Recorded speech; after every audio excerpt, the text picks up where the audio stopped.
Hello and welcome to yet another video here on the YouTube channel Spelföreningen of the Fellowship. My name is Andreas Norwegian Viking and this is Wargaming News. So there has been some new developments.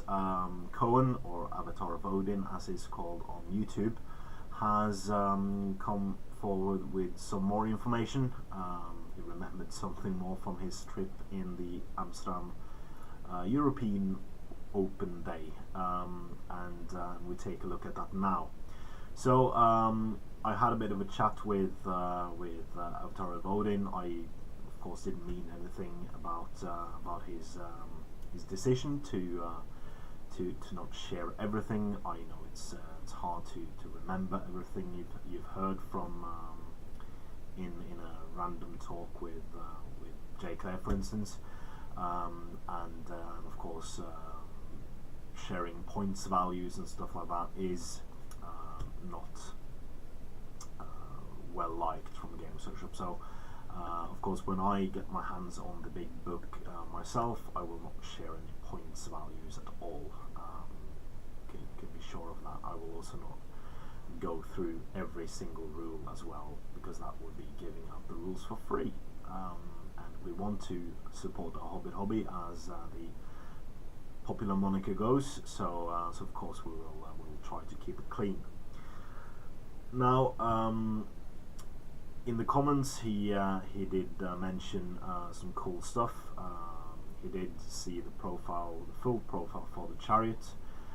He did see profile and points values for the ring wraiths, special Dol Guldur ring wraiths, of course. He did see Sigrid's profile, so that would be the eldest daughter of Bard. No mention of the other daughter. I can't remember her name at the moment, but no mention of that. And also Azog's signaling tower, and that's very cool because in the comment section, when someone dropped the comment that every single thing from the movie, barring the werewolves, would be included in the new book.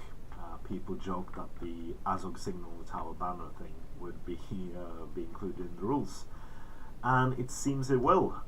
Cohen remembers reading a page of rules, or seeing a page of rules for the Signal Tower itself.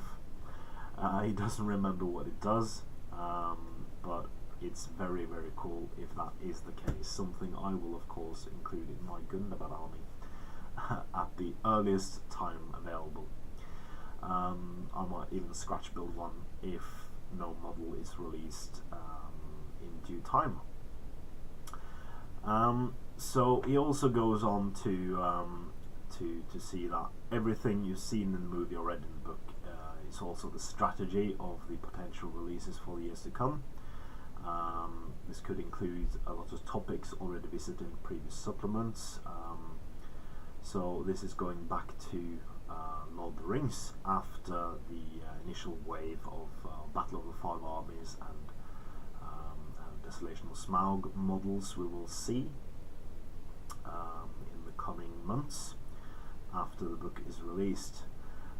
So there is speculation about a new big rulebook, a conjoined rulebook combining Hobbit and Lord of the Rings into Middle-earth structure battle game proper, coming out this coming summer, and that also gives Games Workshop, in this case the Warhammer Specialist Games team, Middle-earth team, and that again, to provide some new supplements and update some armies. So what I would guess, and this is my personal prediction about how that will go, is that they will release a big rulebook with only the rules, no actual profiles in it, but a big rulebook. They might give example profiles or base the rules around typical scenario to give some basis to the rules, and maybe release some models with that as well.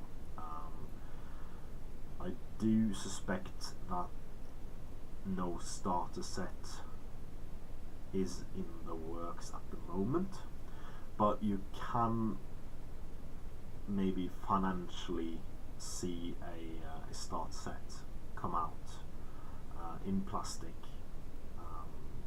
if this kicks off, if this gains such momentum that Game Social and Forge World itself can see a good upside to support the game even more than they originally thought. That might give us the option of a start kit in the future. And also from the European Open Day, there were some interesting notes about the time it took the design team at Specialist Games to make the Blood Bowl start set, which is in plastic, I might add, and it took them only 9 months to produce that start kit from start to finish. And that is 4 sprues, I think, 2 teams on 2 sprues each, plus the pitch, which they scratch built a pitch, and then they scanned the pitch itself and printed it on I think it will be a neoprene mat. I'm not completely sure about that, but it looks awesome. It has such detail. It's quite cool. So that might be a cool thing to follow along with, and especially the amount of time it took to produce that kit. We'll see that when they release the book in November, December. Summer might be viable for a plastic kit.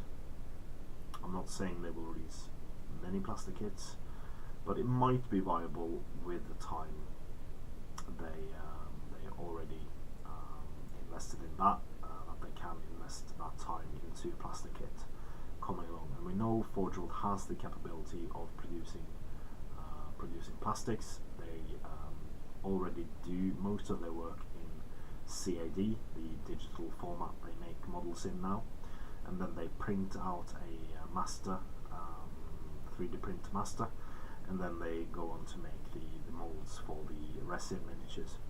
So doing a sprue isn't the way it used to be.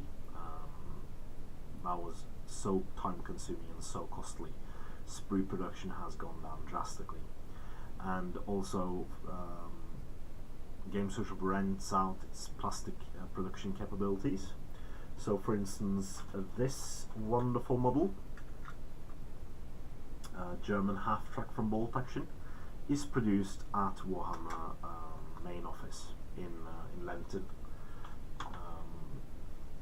So they rent out the plastic production capabilities to other companies as well.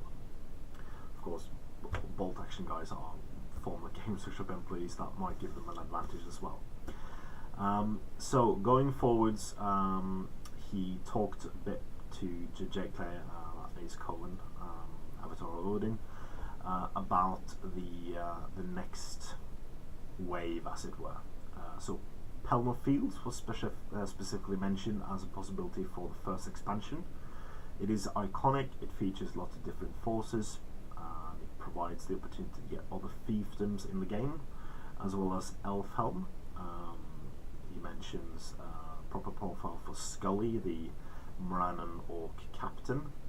We do have a miniature for that, but no named profile for that miniature. Well, that miniature might be out of production at this moment, but then again, we might see it return at some point as well. Helm's Deep and a more book-oriented Last Alliance is some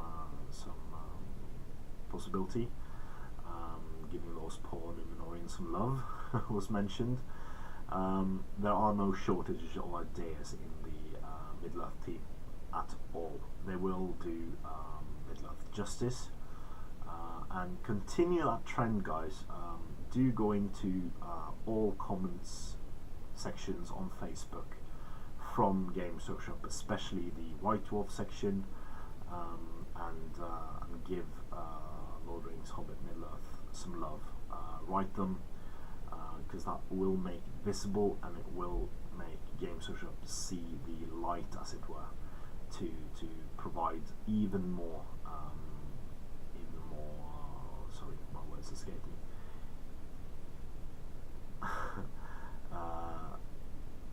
Yeah, even more support than it's already getting. So he says that there will be a big revision on Lord of the Rings profiles coming up. This could be true for both troops, Eastling warriors, Minas Tirith warriors I mentioned, as well as heroes, especially those classics that are just captains with an extra might point. Even worse than they duplicated Grishnak and Gorbag, for instance, are just duplicates of the same profile. So more special rules, basically, is what it's saying.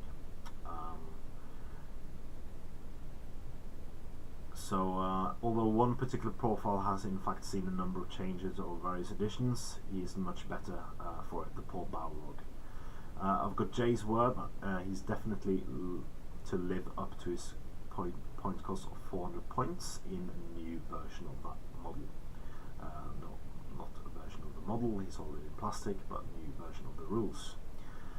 Looking at the terrific, scary and fantastic thematic rules that little Smaug has, I'm sure that he's looking forward to making the rules for the Balrog. Finally, and this is Cohen's prediction, that the new studio is part of Forge World, more in just name. Something we will likely become visible in the miniature releases too. For example, we'll see heroes released with fancy display bases. We've seen this with Dane. He's on the pig is on a big rock, and there's a rock with a helmet on for the foot model. But if you go on the Forge World site and look up the Horus Heresy miniatures, for instance, the Horus Heresy character series and Primarch series, you will see that they are they have a base with the base of the model is with loads of scenery on it, and that in turn slots into a bigger scenery base. So this might be something we will see going forwards. Yeah, with the current focus maybe on making models or indeed entire armies playable by having figures for each profile available. There also seems to be quite some ideas for updated, more dynamic versions of existing miniatures. So they might go back and revisit some older miniatures to get this done. So that's the comments and more information that was supplied by the lovely Avatar of Odin. Thank you so much for sharing this. And we go into some more breaking news. Because early today, Games Workshop, Salisbury and Portsmouth on Facebook confirmed a new made-to-order system for Games Workshop. So this is kind of an old system come back with the... we basically have this already. We have this already for Lord of the Rings. Lord of the Rings is basically a made-to-order system because there aren't huge quantities of models available for order at a time, and we do see from time to time models that can go out of stock and then come back again a few days later, and then print out a small number of that miniature. But people has been going on and on about this maybe being the way we can get even more Games Workshop Lord of the Rings out of production miniatures back into the fold. Although I do like the optimism about this. We already see that Games Workshop and the Warhammer, but the Middle-earth team has put a lot of effort into making some old miniatures come back, and these are in full productions. This isn't something you click on, and then they print it and then they send it out to you. This is something that they print out in a quantity, and then they can sell that quantity and then print up some more. Well, not print up, but cast some more. So what do I think the made to order system? Well, Age of Sigmar discontinued a lot of models. Both plastic and metal and resin models were totally obliterated from the face of the Games Workshop website. You had last chance ordering on a load of Age of Sigmar models, and eventually those models went completely off the face of the website to not see the light of day again, other than maybe being available at eBay for a horrendous price, something we've seen with a lot of Lord of the Rings and Hobbit models as of late when they went out to production. So made to order, I think, will be a special section of the Games Workshop website, where you can, for instance, order old out of production miniatures, and then it will be disclaimer that it will take between 1 and 2 weeks to make the miniatures, and then they will send it out to you too. So for instance, if you have the Valhalla Imperial Guardsman, to make an example, a kit with 10 models, then you have loads of different models available in the made to order system. For instance, say I order 2 kits of the Valhalla Imperial Guardsman, and then they have the disclaimer that they will do they will make that kit for me in a lot of time and then send it out to me. They will then wait until they have orders in for an approximate amount of kits, and then they will produce those kits and then send it out. If they don't get any more orders in, they will probably still produce it, but they will try to wait as long as possible so that they can lessen the impact on the workforce, I presume. There has been some speculation about this being a 3D print thing, although I think that's something in the future for miniatures games providers. I do not think this is a 3D print thing. Games Workshop still has master molds for most of their models. This is known. Games Workshop still has the option to make miniatures in metal. This is also known. A Facebook group called Adeptus Astartes, the moderator there is, I'm sorry if you're listening to this video, but you did not behave in the manner I would expect a fellow hobbyist to do. Basically what he said was, what we don't know is if this will be done in stages, how else could they cope with the sheer volume of orders this will encourage, what the pricing is likely to be.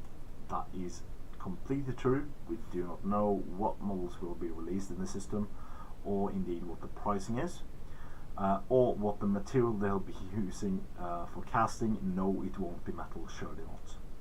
And I then called him out on this and said, why not metal? All the new re-releases for Hobbit and Lord of the Rings has been released in metal, if that was the material the model was last produced in. And he went on that saying that no, Games Workshop has completely shut down metal production. There is no chance of this being the case. What you likely saw with Lord of the Rings was that they re-released some models that they had in the warehouse, and this cannot be true. I am completely sure that Games Workshop did not have 100 Witch King kits just lying around. It's not even remotely possible. So we went a bit back and forth, and I tried to explain to him that this is not the case. He wanted my credentials so I could prove that I worked for Games Workshop. I did work for Games Workshop, but I do not any longer.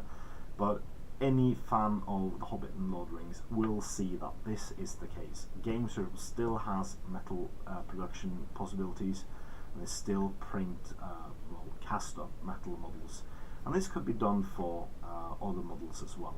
So most likely it will be the same thing as we've seen with Lord of the Rings and Hobbit models. They will be cast in the material they were previously cast in last. So Valhalla Impel Guardsmen never released in resin or fine cast, and thus would be possibly released in metal again. As it would be cost prohibitive to do fine cast conversion on the mold, it requires a different material and a different, as it is, different temperatures in this, and I think that would be cost prohibitive to them to do that. Plus, fine cast isn't the most liked material, so people can go off buying metal models again. Those people will be quite happy. So to maybe not disprove it, but I think that this will not be applicable to Lord of the Rings Hobbit. Long rant this, I know. Sorry about that.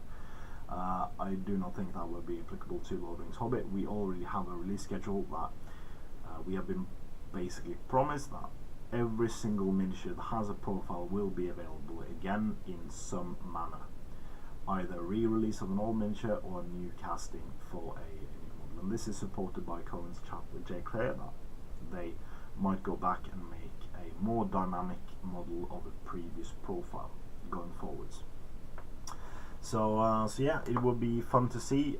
It is the made-to-order system will be unveiled on Parade Day, on this Parade Day, on the 15th of October. So go watch Facebook, the Facebook account of Game Search about that time to be sure to get all your information in. And it will be interesting to see if this is just applicable to 40k and Age of Sigmar, or it will be inclusive to Lord of the Rings as well. If this is a quick way for us to get back old Lord of the Rings models, I'm all for it, but I think that they will probably just make models available again full time. But then again, if it's quicker, it's better, and that's what I like. So this has been an update on the news front for Hobbit and Lord of the Rings strategy battle game. Please subscribe to the channel if you like what you see. I will be bringing these out as fast as I get new information. Please give us a comment and like the video as well, and happy strategy battle gaming.